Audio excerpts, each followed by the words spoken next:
Okay, so let's get started here. This is somewhat interesting because I get emails from people who alert me to certain things that are going on with the YouTube people. And a recent one was that there was a big thing going on the how to learn any language forum, which I was on years and years ago before it actually got a lot bigger. And it was also very it's it's like this pseudo wannabe pedantic site that's not academic. And there were some people on there were a few people on there way back when that were pretty good, and they left also 'cause there was nothing worthwhile there. And there's something I'm going to agree with something that I got, which is kind of bizarre. You're not going to think that I'm going to agree, but only on one thing. But the point of the emails that I got, it's like, check this out. And what it was about the capitalistic endeavors of, once again, Steve Kaufmann. Steve Kaufmann and his little application that he wants to use. And it also tied in, I got a thing saying it tied into him talking, not that article, but that it also tied into something else which is prevalent, and this is what I'm going to get to. So, yeah, so I looked at some of the posts and things. It was pretty wild because number one, people were talking about. So Steve's got this product, and he's trying to push this product, which is all he ever does, and all he ever tries to do, and he can't go 4 sentences without saying it. And someone said, "Well, Benny's got another thing that's free, that's shareware, and he's not charging for it, and it's doing the same things. And how come you take it down anytime anybody mentions it, Steve?"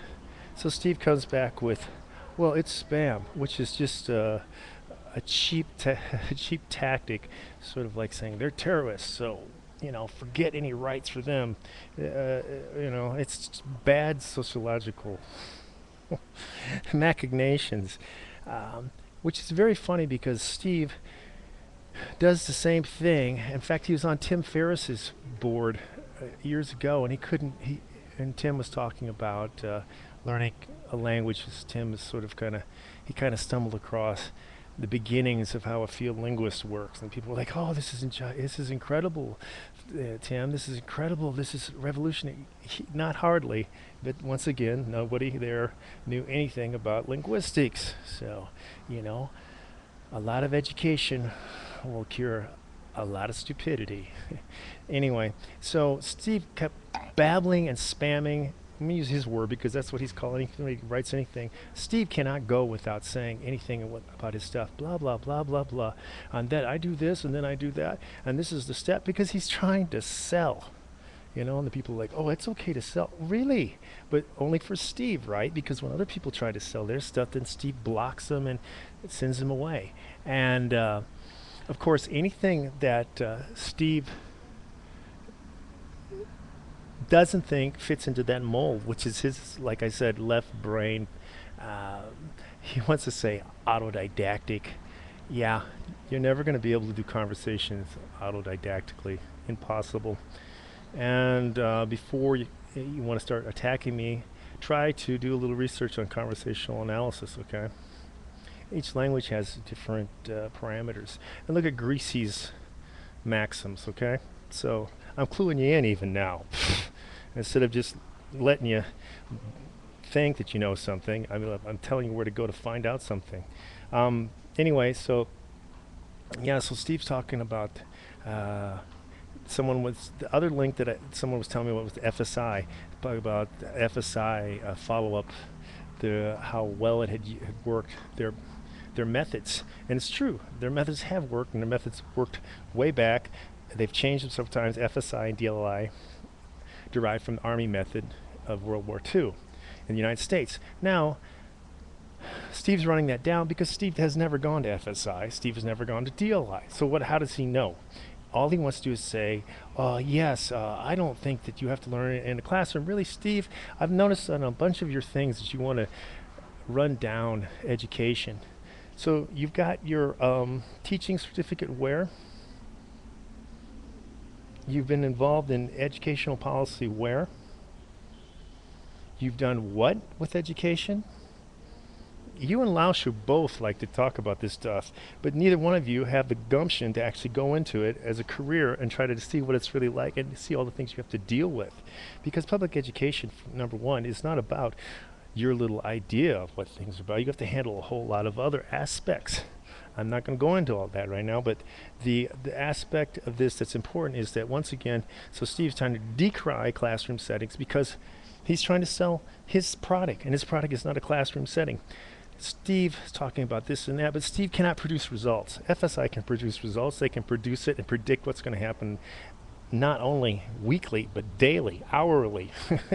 There are objectives that will be fulfilled, and that the person will be at this level, this level, this level, this level, and they will accomplish these goals. And that is what the flow tests are about. That's what the FSI testing is about. The in test that they take are called flow, in DLI are called flow tests. And what people are not realizing, because they haven't been there, haven't done it, is that to do that means you've conquered a lot of steps along the way. And you're using the language, and you're not doing it by yourself. It's ridiculous. You're not sitting around by yourself. You have to have input from someone else that you changed the output. Once again, I'm not going to go through all the crash and misunderstandings that he has, but so he's decrying the FSI thing, trying to negate the fact that it's work, trying to negate the fact that no one else has replicated that sort of success anywhere else, and the fact that, what is he offering? He's offering an untried, untested, unvalidated, anecdotal system, which is, at best, wouldn't get you past high school science project, because it's not rigorous enough to create any sort of parameters that are valid. Anyway, so he's done that. So Steve's going on and on and on about how great his little product is, and that how yes, they have to pay people, and yes, he's going to pay for this, and they got this convoluted system of points, which is ridiculous. It's just a way to get people confused and running out of time. It's one of the advertising methods of time pressure, time constraint. It's just, if you really cared about people learning, you wouldn't do that. But you don't. You care more about getting the money and getting your thing in and trying to get more people to do it. It's so wonderful, so wonderful. And this is how I do it. Of course it is, Steve, because you're not selling any other sort of product, are you? I mean, you'd be killed by a Michel Thomas approach, wouldn't you? You would be torn apart, because that would be antithetical to what you're doing, even though he's very left brain also, or was left brain, and produced a great deal of results. So the point here is that he's doing this, and he's denying FSI. The one thing that I do agree with the only thing that I agreed with what Kaufmann has said ever in his entire probably life is that he found that that form was being rather ridiculous with its, if you can't spell it, don't write it.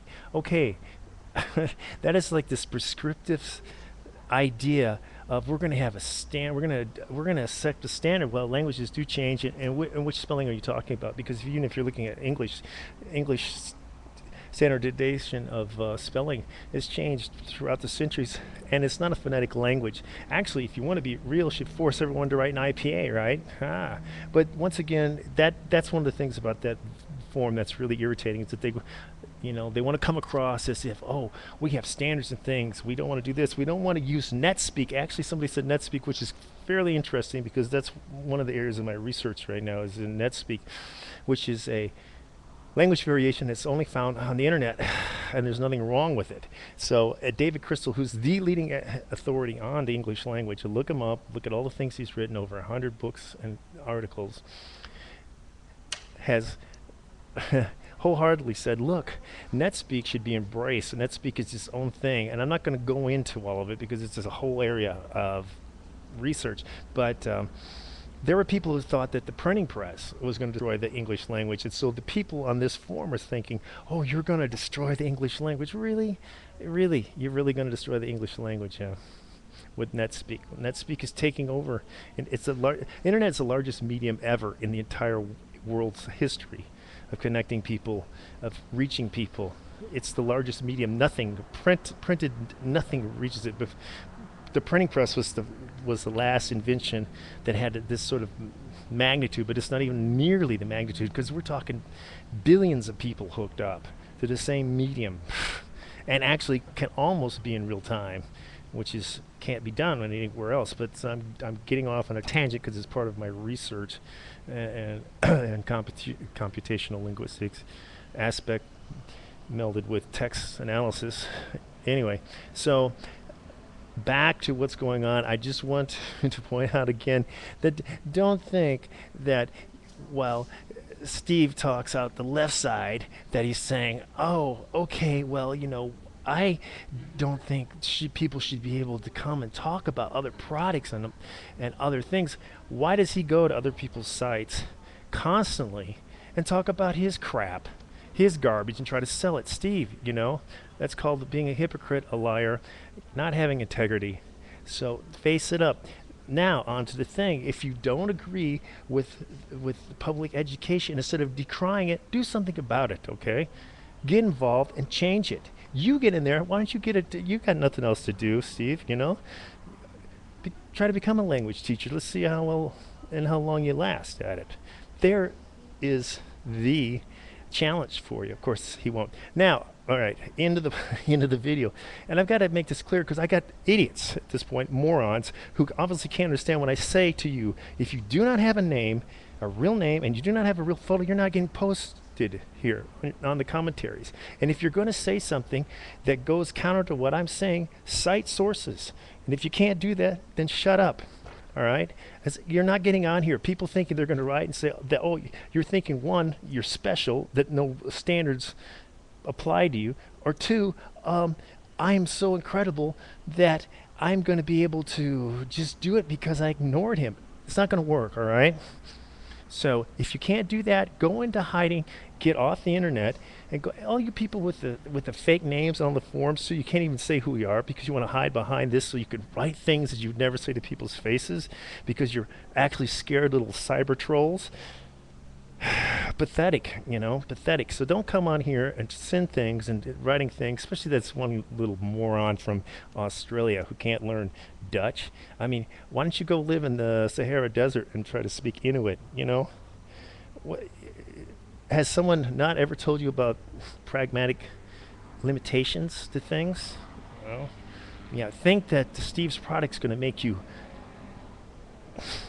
fluent, bilingual when you live in the desert, All right, so that's this, and that's it. I did agree with Steve on one thing. That's it. Or he agreed with what I said earlier because I was on there years ago. Anyway, so talk to you later.